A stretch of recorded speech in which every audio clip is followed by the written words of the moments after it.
I've wanted to make a video on Legend ZA since it first came out, but given that it is likely the end of the holidays at this point, you can tell that didn't exactly happen.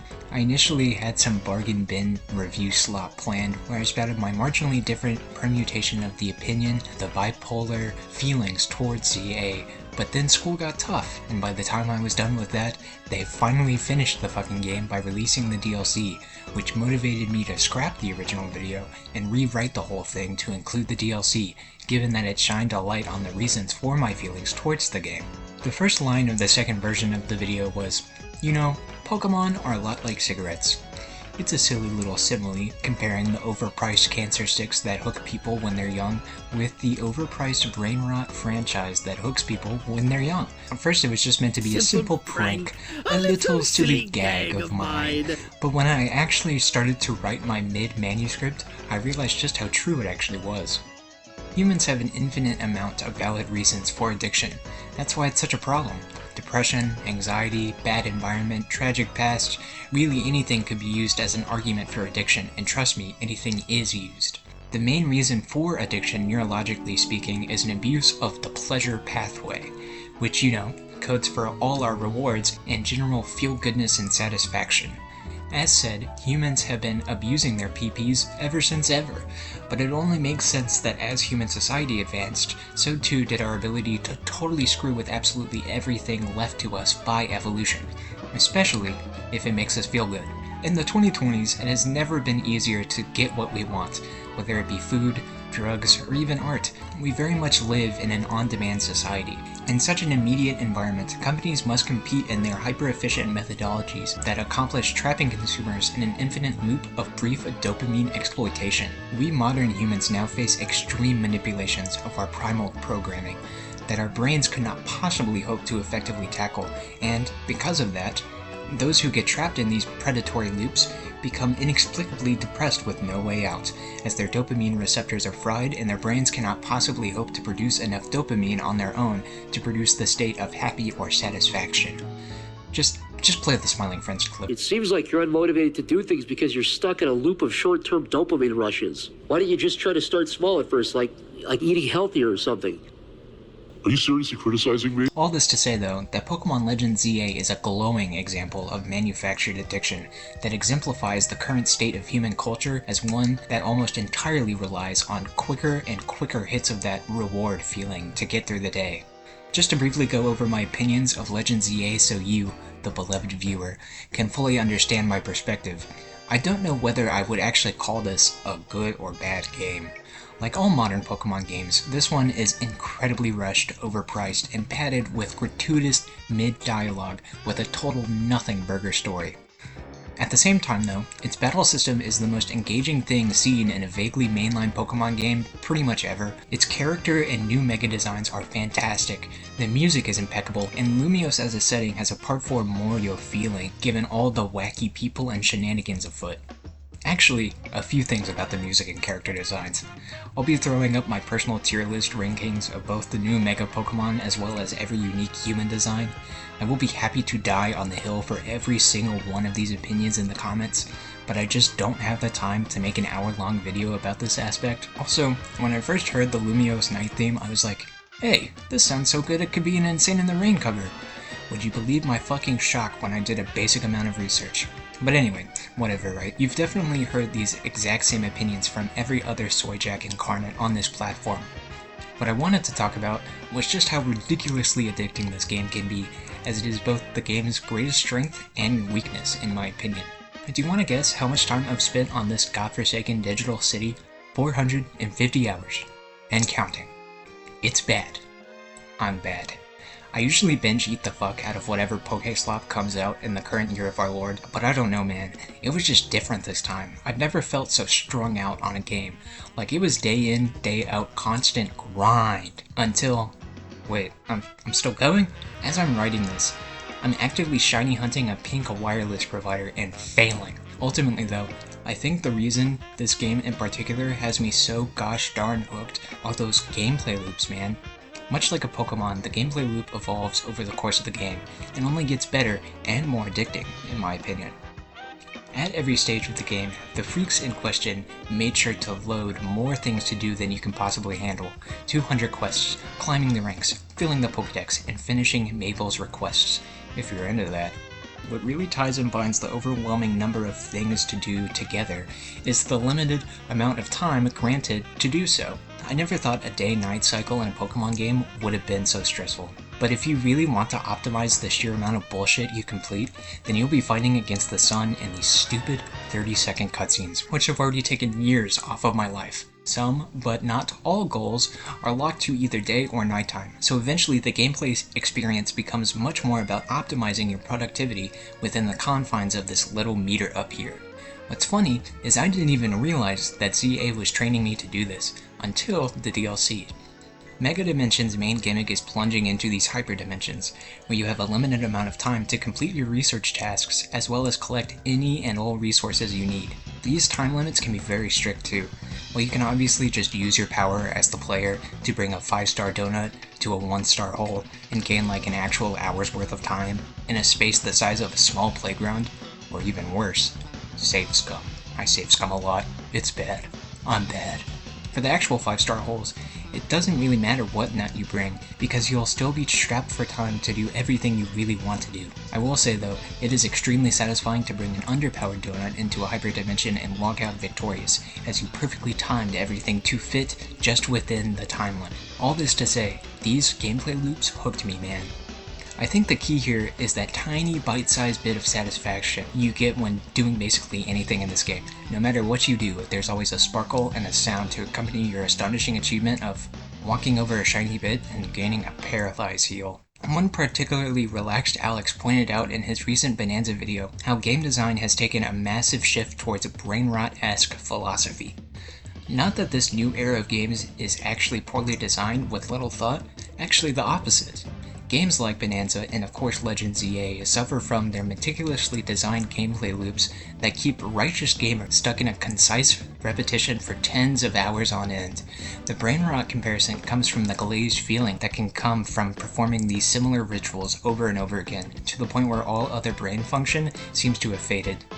Also note, this was recorded before my girlfriend graciously gifted me a Switch 2 so that I could play Bonanza for myself, and yeah, everything I just said has only been proven to me personally, because holy shit, have I been playing the fuck out of that one.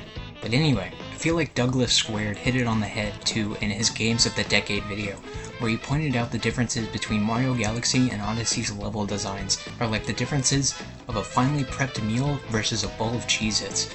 Tiny bits of dopamine rushes gained from eating Cheez-Its or collecting moons can be very satisfying at first, but over an extended period of time, these microscopic rituals can feel quite sickening. This isn't to say that new game's bad or that there is no value in these experiences besides these little loops, but there is a point to looking at the exploitations of our reward function that act as the main drive for playing the game in the first place. In Galaxy, levels are designed to have a cinematic build-up to that big carrot on the end of the stick that is the star at the end of the course, while Mario Odyssey can feel borderline overstimulating with how many moons you collect within the span of 5 minutes.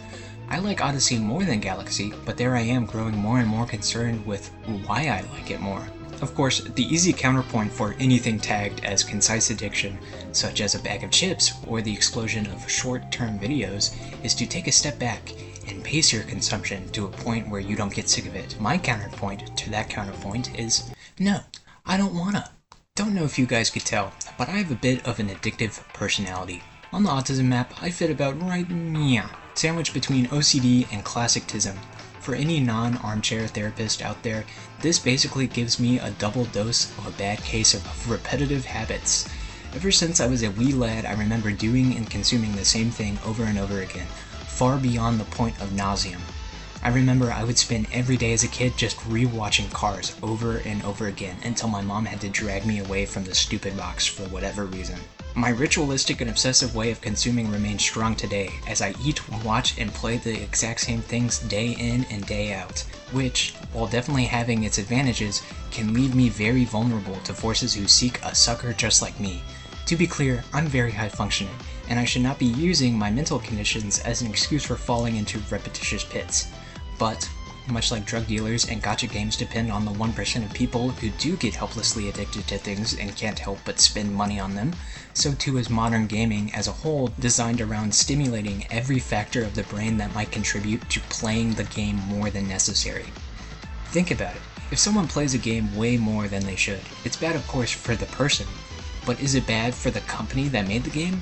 Of course not. If anything, it's a boon for game developers to craft an experience that totally ensnares as many players as possible within its world so that they keep coming back and infinitely more likely to buy whatever incessant add-ons or DLC comes out in the future. Legends EA is definitely a keen example of this. Every aspect of this game is perfectly designed to elicit some dopaminergic response that makes it nearly impossible to just drop. At least for me personally.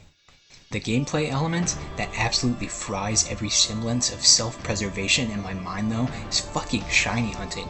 Shiny hunting has been a beloved staple of the Pokemon franchise for over 25 years now. As autists like me test our faith in RNGesus by doing the same thing for 6 hours until our cat looks like somebody threw up on it. Over the years, much like everything else, shiny hunting has only become easier and more streamlined, ZA being the forefront example. Back in the day, finding a shiny was like pulling a super duper ultra rare 6-star gacha thing. Only the most dedicated players would even seek these slightly altered pixels out, as it necessitated a considerable amount of focus over an extreme amount of time, doing the same thing over and over again. However, over the years, it has only become increasingly easy to stumble upon one of these albino bitches through various meticulous methods. My favorite is SOS from Alola. But do you want to know what incredibly thorough sequence of events ZA presents as its illustrious shiny hunting techniques? Sitting on a bench and watching a 30-second cutscene, running back and forth, fast traveling over and over again, or, my personal favorite, mashing the A button. Shiny hunting is always going to be a bit brain dead by necessity, but this is just another level. The worst part is, I can't fucking stop. The latter 400 hours of my game time was just me staring at the screen while performing quite possibly the most dull series of inputs possible, and I hate it. I literally hate that slightly altered digital beasts have me going gaga like this, but it just has this hold on my conditioning, man. Thinking about it, I think this is a trick of conditioning. I mean, obviously, right? That's just how behaviors work. But this particular scam on my pleasure pathway is caused by my association of shiny Pokemon with being rare and valuable. You see, this game is known as a shiny printer, both for the piss-easy methods for getting like 10 rolls every 10 seconds, and the fact that the shiny odds are absolutely cracked. If you go through the torturous grind of getting the shiny charm, or just have the DLC, you are blessed with the base shiny odds of 1 in 1024. Which is 8 times more likely than the original shiny odds of 8,192. I've seen shinies as like ultra rare valuable things with some serious prestige and value. Like, to have one, you have to be either exceptionally lucky or dedicated to the art of wasting time. But now it's like just mash A for 10 minutes and bam, blue dog. To put it simply, shiny Pokemon have suffered severe inflation, and my dopamine stock market is crashing. I cannot seem to stop myself from doing this. Right before I was writing this part, I got a special scan for a bunch of evolutions, and I just started to spend 30 minutes mashing the start button and A button over and over again for a measly chance to get a shiny version of a Pokemon that I probably already had. The worstest part though is I have nothing to show for it except the brief segments of this video where I show off my collection. But is that really something to be proud of? Hundreds of wasted hours worth of slightly different textured bundles of data from a kid's game? I don't think so, and I'm the one who fucking did it. You could say that this is actually impressive and shows my dedication to doing what I love, but the exact same thing can be said for old people who sit at the slots all day just pulling that lever away. Except, instead of gambling away my children's future inheritance for the illusion of winning big, I'm betting literally hundreds of hours of my prime years for something about as valuable as an NFT. I've no-lifed plenty of games in my time, especially Pokemon games, but it has never been this much in such a little amount of time.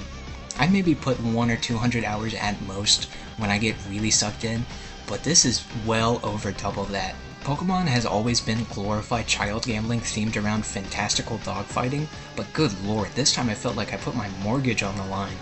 And quite frankly, if I wasn't making this video, then I don't know how long it could have gone on.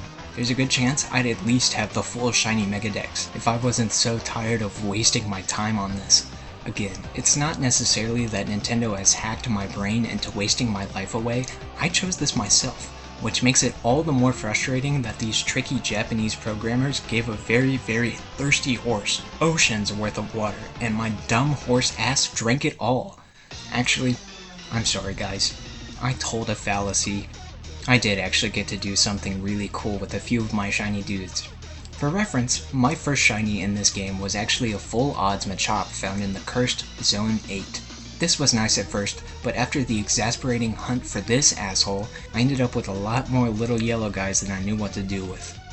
That was until I thought of a genius little social experiment. You see, the Pokemon community has a fix for these pesky trade evolutions like the Machop line, where, by putting in the dex number as a link code twice, you can link up with another person that wants to trade for that same evolution. My genius idea was basically just matching with a bunch of people trying to evolve their Machokes and offer my shiny Machokes to just see what they would do. After the initial trade, players have the option to either pocket the mon they got from a random person or trade back for their original beast. So yeah, I basically just wanted to see if people would give back my shiny Machamps or not. The results were honestly really endearing, since of the 7 shiny Machokes, I got 4 shiny Machamps back. Interestingly, whenever they gave me back my Hulks, I then offered them again, for keeps this time. But no one took me up on that offer, since I imagine they were tired of my mind games at that point. There were definitely some confounding variables I didn't expect. Like I had all the boys in a row and went left to right, which I didn't realize kind of showed my hand to everyone I linked up with after the first one, since they could see my multiple naked green yetis in the preview. But what's even funnier is that after I reformatted my box to fix that blunder, I actually linked up with one of those hack accounts that send out free hacked shinies for shits and giggles. So I ended up getting a shiny Alpha Machamp from that encounter. And no, they didn't offer to give me my original guy back. I know this dude is probably covered in STDs and counts as Nintendo contraband, but I'm keeping this alpha male as just a neat souvenir from this whole little experiment. This honestly was my favorite 20 or so minutes of my entire 500-hour experience, so I guess this big waste of time was worth something at least, if only because it stimulated my pseudo-intellectualism for a bit. Still though, definitely not worth the sheer opportunity cost that came with wasting an entire season pressing 2 buttons over and over again. Or getting a robot to do it, like Modern Man. This game isn't evil or cursed, more than any other Pokemon game anyway.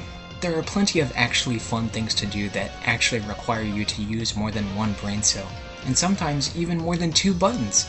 I really like the ranked online battles in this game, at least as a nice distraction from my nice distraction. As the changes made to the battle system and major ease of competitive accessible mods brewed an actually pretty entertaining alphabetical ladder in my opinion. I've always been fascinated by competitive Pokemon because how do you balance hundreds of little doodads in a multiplayer system built on a single-player RPG where a 10-year-old catches the Lord of Nightmares?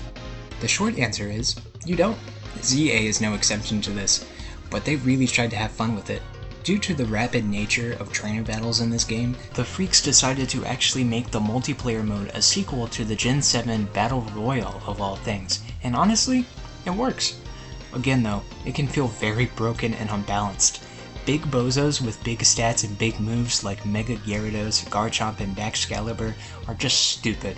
Like I was having a game where I could barely get a move off, but then I chose to Mega Evolve my Baxcalibur and bam, all of a sudden I had 12 kills in 2 minutes.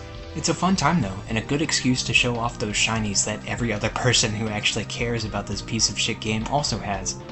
My favorite thing about competitive Pokemon is that there's always a format in some generation where your favorite Pokemon is actually viable, but Glaceon, my favorite evolution by far, has never gotten in that precious niche spotlight. Until now. Yeah, Glaceon is actually a great counter meta pick. With Freeze Dry, it can basically 1 or 2 shot many of those ridiculous boosters mentioned earlier, until the crab came and ruined it all. That bit really didn't have to do anything with the video, I was just really happy to mention how Glaceon is viable. My thoughts on Legend ZA are similar to an alcoholic's thought of the bottle. This thing is perfectly engineered to ensnare me with its infectious gameplay loops and creative ways of wasting my time. I would sincerely recommend this game, but I know odds are that some of you might end up in a similar, if not so severe, situation as I was in. Of course, you also have the other half of the Pokemon fanbase that act like this is the most disgusting digital digest ever, which I don't necessarily disagree with. It's just that I have a problem with putting things down. Typically, when I consume something, it is out of pure gluttony.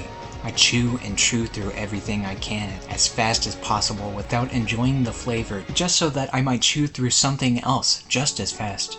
But this experience caught my ravenous appetite to the point where, over my nearly 500 hours of game time, I finally did get to savor what I was eating.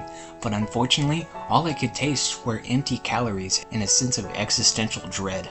I hope you enjoyed this video. I wanted to make a much more angsty and cynical one because that's just how I've been feeling lately. I wouldn't categorize Legend ZA as like an info hazard or a danger to the youth or anything. I personally suffer from a lot of issues to do with addiction, all of which I am to blame for tasting the forbidden fruit that I knew would ruin my life. But I would say my number one vice has always been escapism, a feature which ZA perfectly capitalized on. So much so that as I was writing my bargain bin review slop, all I could think of was the loops. The loops which I try so hard to escape, but only end up deeper inside as I realize the only thing I'm really retreating from is life itself. I'm so angry with so many aspects of my life. It feels like I'm 2,000 little Sisyphuses rolling a boulder up an infinite amount of never-ending slopes all at once. Worst of all, I feel like if I try to break any loop, I'll just end up in an even bigger, even deadlier loop, even if I know I'm really just scared of change. Oftentimes, I feel like a dumbass monkey pushing buttons that go beep boop day in and day out, while our marketing overlords shove millions of micro-arguments as to why I should waste even more of my precious monkey time and money. I'm sick of it. Don't be like me. It's bad. I'm bad.